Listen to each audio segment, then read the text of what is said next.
प्रदेश के लखनऊ में नए संसद भवन की तर्ज पर नए विधान भवन निर्माण की योजना पर सरगर्मी तेज हो गई है। नए विधान भवन के निर्माण के लिए अब तक जमीन को लेकर सहमति नहीं बन पाई थी। पहले से कहा था कि यूपी के पुराने विधान भवन के कैंपस में ही नए भवन का निर्माण कराया जा सकता है, लेकिन अब जो जानकारी सामने आ रही है उसके अनुसार नए विधान भवन का निर्माण पुराने भवन से करीब 1 किलोमीटर दूर दारुल शफा इलाके में कराया जा सकता है। यानी अब नई संसद भवन बनने के बाद यूपी में नया विधान भवन बनने जा रहा है। क्या है पूरा प्रोजेक्ट और कैसे बनने वाला है, इस वीडियो में हम आपको बताएंगे, लेकिन उससे पहले आप हमारे चैनल को सब्सक्राइब जरूर कर ले। नमस्कार, मैं हूं प्रेरणा सागर और आप देख रहे हैं द वोकल न्यूज। दारुल शफा को यूपी के विधायकों के आवास के लिए जाना जाता है। ऐसे में यहाँ पर नए विधान भवन का निर्माण होने से इलाके की रौनक और बढ़ेगी। पूर्व प्रधानमंत्री अटल बिहारी वाजपेयी जी की जयंती 25 दिसंबर को यूपी के नए विधानसभा की आधारशिला रखी जाएगी। इसका निर्माण कार्य वर्ष 2027 तक पूरा करने का लक्ष्य रखा गया है।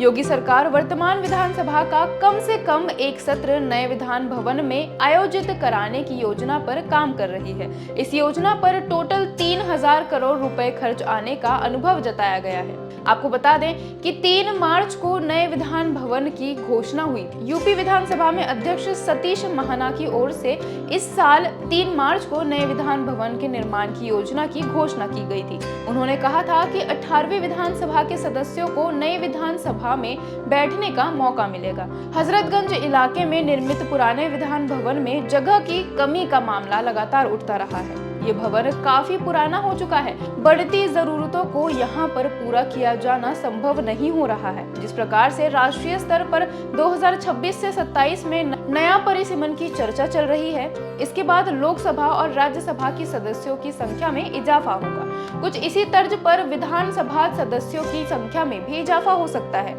अभी यूपी में विधानसभा सदस्यों की निर्धारित संख्या 403 है, वहीं विधान परिषद 100 सदस्य हैं। विधानसभा सदस्यों की संख्या में इजाफा होने की स्थिति में विधानसभा में अतिरिक्त जगह की जरूरत होगी। ऐसे में सरकार वैकल्पिक व्यवस्था पर जोर दे रही है। वर्तमान समय में सत्र चलने के दौरान हजरतगंज और उसके आसपास के इलाकों में भारी जाम जैसी स्थिति उत्पन्न हो जाती है। इसको देखते हुए इसे अन्य स्थान पर शिफ्ट करने की योजना पर विचार चल रहा है। अब आपको बताते हैं कि इस नए विधान भवन में क्या क्या सुविधाएं होंगी।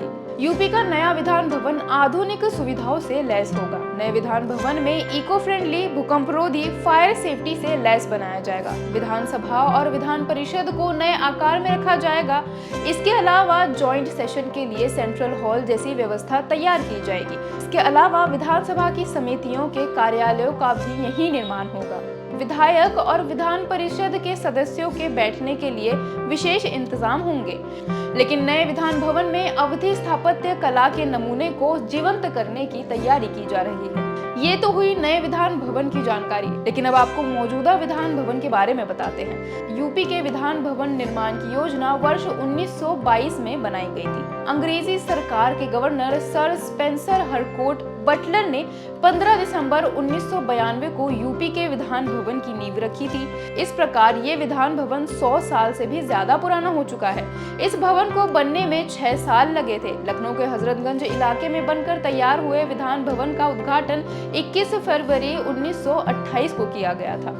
इस भवन का डिजाइन आर्किटेक्ट सर स्विनोन जैकब और हीरा सिंह ने बनाया था। यूपी विधानसभा में 403 विधायकों के बैठने का इंतजाम किया गया है। ये भवन यूरोपीय और अवधि स्थापत्य निर्माण शैली को प्रदर्शित करता है। कोलकाता की मेसर्स मार्टिन एंड कंपनी की ओर से इसका निर्माण कराया गया था। विधान भवन निर्माण के बाद विधान परिषद की बैठकों की चर्चा शुरू हुई। जुलाई 1935 में एक्सटेंशन भवन के निर्माण का प्रस्ताव आया। विधान परिषद की बैठक के लिए हॉल को कार्यालय कक्ष के लिए अलग चेम्बरों के निर्माण की योजना तैयार की गई।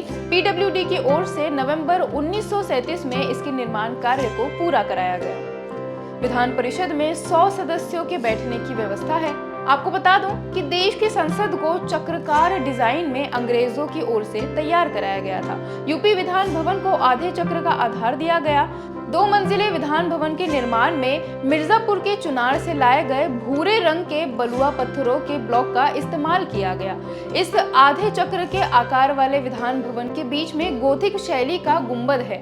इस गुंबद के नीचे 8 कोणों वाला मुख्य हॉल बना हुआ है। हॉल की वास्तुकला दर्शनीय पच्चीकारी शैली वाली है। हॉल के गुंबद आकार वाले छत में जालियां लगी हुई हैं। इसके अलावा 8 मोरों की सुंदर आकृति लोगों को अट्रैक्ट करती है। विधानसभा सदस्यों के लिए इसी हॉल के दोनों तरफ बड़ी बड़ी लॉबी बनी हुई है। वहीं गुंबद के चारों तरफ रोमन शैली में बड़े आकार की पत्थर की मूर्तियों की सजावट की गई है। भवन के बाहरी भाग में पोर्टिको के ऊपर संगमरमर से प्रदेश का राज्य चिन्ह भी बनाया हुआ है। इसके साथ ही यूपी विधान भवन की दीर्घाओं का निर्माण संगमरमर पत्थर से किया गया है। हॉल के निर्माण में इनका यूज किया गया है। आगरा और जयपुर से इन संगमरमर पत्थरों को मंगवाया गया था। ऊपरी तल पर जाने के लिए मेन गेट के दोनों तरफ सुंदर संगमरमर की सीढ़ियां बनाई गई है। दीवारों पर एक अलग तरह की पेंटिंग कराई गई है। यूपी विधान भवन को ये खास बनाती है। अब ऐसे में नए भवन को सेंट्रल विस्टा प्रोजेक्ट की तर्ज पर ही विकसित कर एक आधुनिक स्वरूप देने की योजना है। वैसे क्या आपको लगता है कि ब्रिटिशर्स द्वारा बनाए गए विधान भवन को बदलना जरूरी है?